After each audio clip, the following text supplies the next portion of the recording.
Seorang mahasiswa Universitas Pattimura, Unpati, Ambon tertangkap basah merekam aktivitas dalam toilet perempuan di Fakultas Kedokteran.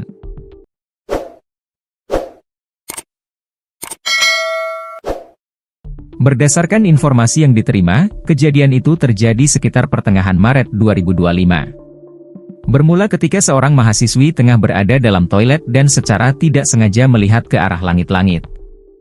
Betapa terkejutnya ia mendapati seorang pria sedang merekam dengan handphonenya.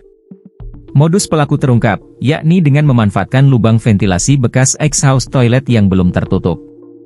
Pelaku diduga naik ke atas gedung melalui salah satu tangga yang tersedia. Sadar menjadi korban perekaman ilegal, mahasiswi tersebut dengan sigap menghubungi teman-temannya. Tak lama kemudian, sejumlah mahasiswa datang dan berhasil mencegat pelaku di lokasi kejadian.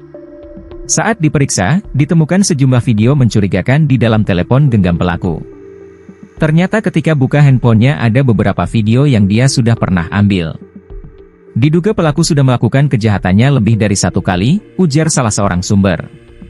Kemarahan teman-teman korban tak terhindarkan, dan pelaku sempat menerima pukulan sebelum akhirnya diamankan. Identitas pelaku diketahui bernama Putra, mahasiswa angkatan 2021 di universitas yang sama. Pelaku diduga naik ke loteng gedung Fakultas Kedokteran dan memanfaatkan lubang bekas exhaust yang belum ditutup untuk merekam korban di dalam toilet menggunakan telepon genggamnya. Ada tangga-tangga naik, dan itu belum ditutup bekas lubang exhaust yang belum ditutup dimanfaatkan pelaku untuk merekam korban di dalam toilet, jelas sumber tersebut.